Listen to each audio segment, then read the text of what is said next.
यो थियो हाम्रो बस जुन गणपति डिलक्स झरेको थियो त्यहाँको दृश्य। गर्ने कार्यक्रम हुन्छ होला 1 बजेपछि भनेको आज अब नकाट्ने, अब जति काट्यो अब नकाट्ने, उत्खनन नगर्ने हुन्छ।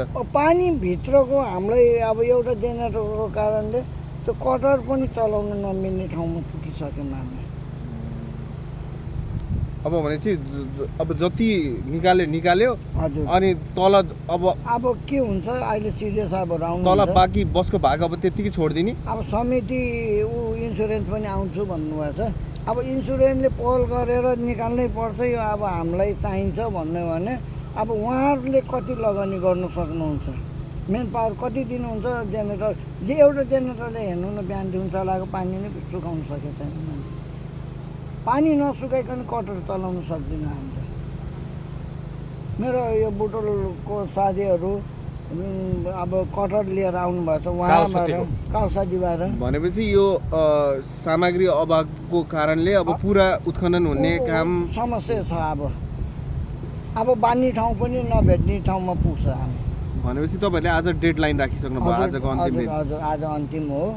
अब भिडियोमा आउनेहरूले अब हिजो केही झिक्नु भयो डाक्टर साहबहरूले, त्यो मलाई पुरै कुरा मैले बोल्न नमिल्ने ठाउँ हुन्छ होइन, झिकेर लैजानु भएको छ। आज सर कति बजेदेखि काम सुरु भयो, के हामी भइरहेछ? बिहान 12 एक पिस हामीले हिजो जुन काटेर छोडेको थियो हामीले पानीमै पनि निकालेर बाहिर राख्दैछौँ होइन। अहिले इन्सुरेन्स सरहरू आउनुहुन्छ अरे, अब उहाँहरूले के भन्नुहुन्छ अब मैले बोलेर हुँदैन उहाँहरूको कुरा। उहाँहरू आइसकेपछि त्यसको पछि तपाईँलाई यसको अपडेट मैले दिन सक्छु होला। हिजो जसरी त्यो एउटा शङ्कास्पद भेट्यो, आज त त्यस्तो केही देखिएन। भेटेको छैन त्यस्तो केही पनि छैन। अब पानी सुकेर मात्रै अब देखियो भने त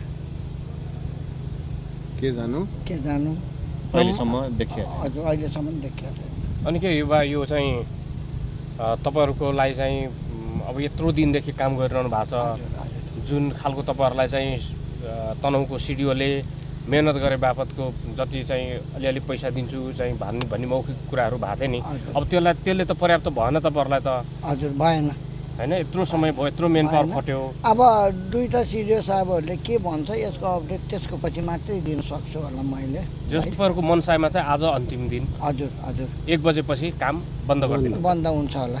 तपाईँहरूलाई चाहिँ अनि विभिन्न ठाउँबाट यो चितवनदेखि अन्य ठाउँबाट चाहिँ सहयोग आइरहँदा तपाईँहरूको स्थानीय ठाउँबाट चाहिँ कतिको आएको छ? मैले यो कुरा मैले लास्टमा म तनुवासी भएर पनि मलाई तनुबाट खासै यो चिसो पानीहरू मलाई अब खाजापाजाहरू हाम्रो चितवनकोले मात्रै हेरेछ कि हाम्रो अहिले म जहाँ काम गरेको छ उहाँ वडाबाट मलाई एक बोतल पानी खाऊ दाइ पनि भन्नुभएको छैन। एकदम मन त्यहाँ दुखेछ। यो आबु खैरेनी वडा नम्बर 3 जस्तो लाग्छ हैन? होइन उहाँले एउटा कमसेकम भेट्न मात्रै आयो भने हुन्छ। मेरो मनमा अलिकति इच्छा अलिक बढी जाग्छ कि सान्त्वना दिन पनि आएन। किन भन्दा म सानो मान्छे भएर होला, उहाँले मलाई यो वास्ता नगरेको आफ्नै जिल्लाको भएर पनि होला। मलाई अब अर्को जिल्लाले अब यत्रो यो त खाजापाजा सबै ल्याएको छ, मैले यो मागेको छैन। उहाँहरू आएर खडा गरेर धन्यवाद दाइ हजुरले जति सक्नुभयो उति गऱ्यो भनिदिए मात्रै पनि मलाई धेरै हौसला आउँथ्यो जस्तो लाग्छ है। हाम्रो मजदुर सङ्घको साथीहरूलाई पनि मैले बिहान फोन गरिसकेँ। म यहीँ भएर पनि म उहाँहरूको लागि बोल्न सक्छु।